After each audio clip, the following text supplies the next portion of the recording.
Hi, I'm That E-Guy, and welcome to another GameHEART review. Shovel Knight is a modern take on the classic action platformer games. With beautiful pixel art, music inspired by Mega Man, and only 2 action buttons, it perfectly recreates that feeling of playing a 30-year-old title, but it has the added benefit of enjoying modern quality of life changes, such as crisp graphics and checkpoints mid-level, so you won't feel inclined to pull your hair out. Hopefully. There are currently 3 separate campaigns to play in Shovel Knight. The player controls a different knight, each with their own unique abilities in each campaign. There is one more campaign that is due to be released in December 2019 that will be added for free to owners of the Treasure Trove edition. This will also be sold separately, but with pricing the way it is, I'd recommend buying the Treasure Trove edition to get the full game with all of the campaigns and multiplayer modes. At the very least, that's the version of the game that I'm reviewing in this video. With that initial explanation out of the way, let's talk about Shovel Knight. The story begins by playing out Shovel Knight's tragic backstory, where an adventure to the Tower of Fate goes wrong. An enchanted amulet lets out a powerful magic, and Shovel Knight's travelling companion Shield Knight is lost to the tower. Racked with grief, Shovel Knight goes to live a life of solitude, allowing evil to overtake the lands. Once learning of the evil that has taken residence in the Tower of Fate, Shovel Knight returns to heroism and vows to make the land safe once more.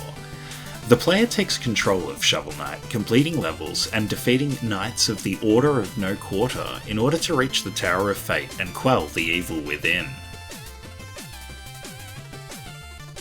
Shovel Knight is a classic platformer, with only 2 action buttons.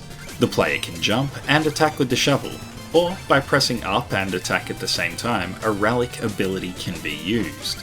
Throughout the level, collecting treasure will be important to earn money, allowing the purchase of new relics, shovel abilities, and character upgrades. Levels are reasonably long, have secret areas with collectibles, and always have a boss fight at the end, so they usually take the average player around 20 minutes to an hour to complete, unless you're trying to rush through the game. Be warned though, Shovel Knight is not easy. The player does have health and can take a few hits from enemies, but falling in a pit or onto spikes will instantly kill the player, returning them to the most recent checkpoint that they activated. These checkpoints are often only a few rooms apart, and thankfully, there is always one immediately before a boss room, so the difficulty isn't too punishing. Not only this, but the player has infinite lives, so even if there is one small section that you get stuck on for 10 or 20 deaths, you're never going to need to replay the entire level to get back to that one difficult section. There is still a penalty for death though, as the player will lose 1/4 of their total treasure, dropping it where they died. This allows for the player to go back and collect the treasure, but if they die again before collecting it, that treasure is gone for good and 1/4 of their remaining treasure is dropped again. The pressure of dying and feeling the need to collect the gold before losing it again can be too stressful for some players, but rest assured, there are limited items that can be purchased in Shovel Knight, and even after losing money a bunch of times, I had money left over after purchasing everything in the game. Once a level is finished, the player will be returned to the world map where they are able to return to town to spend more gold, or they can jump straight into the next level. As I mentioned earlier, each level has a boss at the end, but not only that, the levels are themed after the boss that they hold. As such, they each have their own unique mechanics and enemies that provide a good amount of variety to the game and keep the player on their toes as they discover how to deal with the new situations that arise. In order to pace the game, the world map is divided into sections, and a player is only able to advance to the second section once all of the first section's bosses have been defeated, and so on. Once all of the bosses have been defeated, the player can advance to the Tower of Fate and play the final 2 levels and finish the game.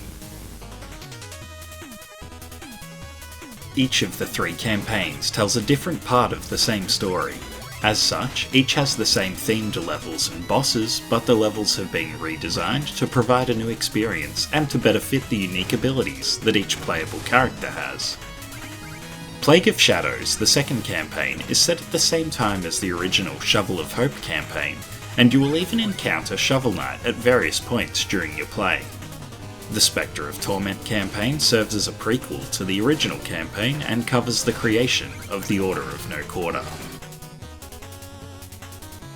Shovel Knight uses the trusty shovel blade to attack enemies. You can press down while in the air to perform a drop attack which allows the player to do damage to and bounce off enemies. Shovel Knight can also use relics, which are special abilities activated by pressing up and attack. These abilities cost a specified amount of mana, limiting their use, and their effects vary greatly from one to the next. Shovel Knight also gets special items called chalices that can be given to the Troupple King to get temporary buffs or heals. You heard me, Troupple. Half trout, half apple.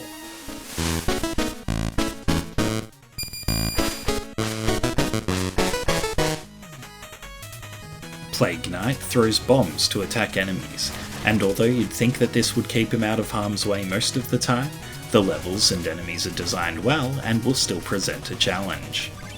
Plague Knight has a double jump and a bomb jump, essentially giving 2 jumps in the air before needing to land. Instead of getting relics, Plague Knight throws special bombs. Throughout the course of the campaign, Plague Knight can unlock a multitude of different bomb parts to completely customize their regular attack. Different explosives will change how the explosion behaves, different cases will change the arc of the throw, and different fuses will change the time until the bombs explode. These parts can be swapped out to suit your needs at any given time by pausing. As Plague Knight is a known villain, he isn't welcome in towns, and has a secret hideout where he is able to perform all of the regular town actions. Spectre Knight can run up and jump off walls, as well as surf on his trusty scythe on specific rails. When in the air, and enemies or objects are near, a special aerial lunging slash can be used to damage enemies whilst moving through them.